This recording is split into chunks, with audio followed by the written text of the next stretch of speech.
Hi folks, this is Michael. I'm the founder of Coegil. In this video, I'm going to walk you through our Hello World pipeline tutorial. In this tutorial, we're going to create a place to store our work. That's called creating a group. Step two is we're going to create an asset, or otherwise known as a data room, where the actual code and the pipelines will live. Step three, we'll write some code that is going to do two things. One is going to write data to a database, and then step four, create a pipeline so we can run this code that we just created. And then finally, we'll schedule it, actually run the pipeline. 5 easy steps, should be really fast. I'm going to go through this quickly, but feel free to slow this video down so that you can follow along. Step one, let's create our secure area where we're going to do the work, called let's create a group. You go to your groups menu item. You'll have your account will have your name there, but where's demo account? Let's create a group. Create a new group. And let's give it hello, let's call it Hello World Group. Pretty unique name. Save it. Once we saved it, let's go back. And here we are. We're now into the Hello World group that we just created. Now let's create step two, let's go and create an asset, which is the data room or workspace for the work. As a quick refresher, or as a quick reminder, groups are how you secure and lock down your work. And then assets are where you actually perform the work. Let's create an asset. We go new research asset. It's called Hello World. Hello World pipeline. Hit save or enter. Now we have our data room ready to go. Let's go to step three. Let's create some code. Step one is let's create a data science session. This is the compute instance where you do your work. You go to develop data science session. Lots of options here.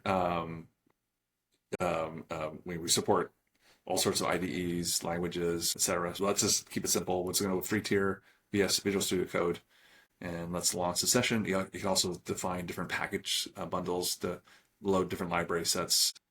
There's lots of stuff here, but let's just launch the default option for free tier. And what we're doing is creating that session for you and lock it down for your account, connecting it to your data room.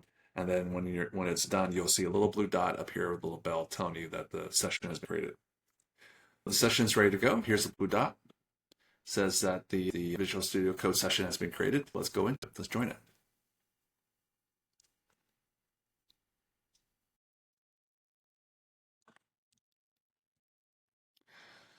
Step one, let's create a file. Let's go down here and get the code here. So we're going to create two things. We're going to create a notebook, and then we're going to create a Python file.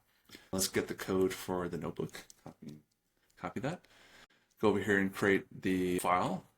This is Visual Studio Code.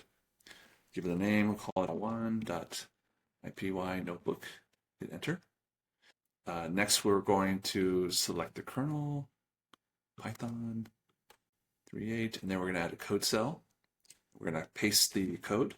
There you go. And now we're going to just test it. Let's go ahead and run this. And if you don't know Visual Studio Code, the secret command is shift enter or shift return, or there's a run all here. I'll just do shift enter.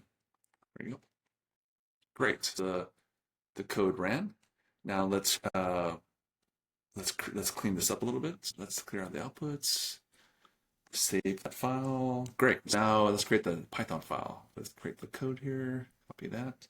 Copy that. Create a new file. It's called file2.py. And it says paste the code.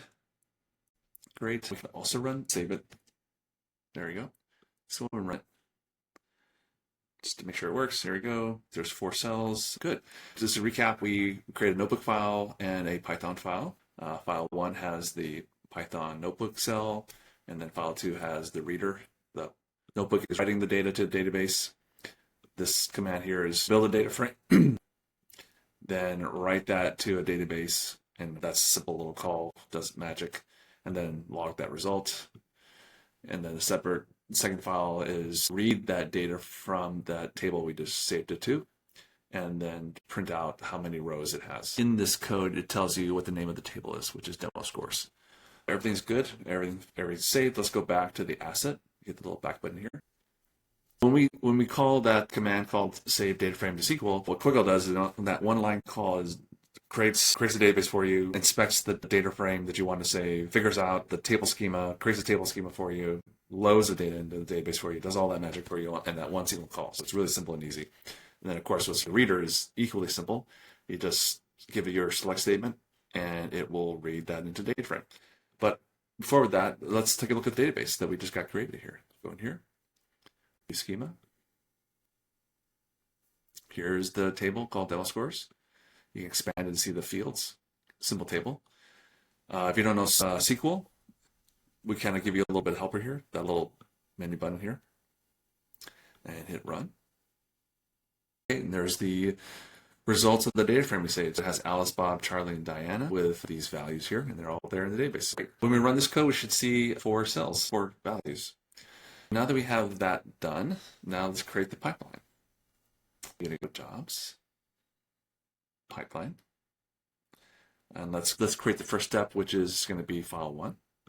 It's going to be 2 steps. First, we're going to write the data to the database, and then we're going to read it out. Step 1 is the notebook. Great. And let's call this step 1. You can name it whatever you want. Leave it as it is. You can change the configuration of your compute configuration for this. I'll go with small because this is a really simple task. I'm going to waste a lot of compute resources for that. Then we hit save. Now let's add a step. And let's add a job step. And this time it's file 2. Great.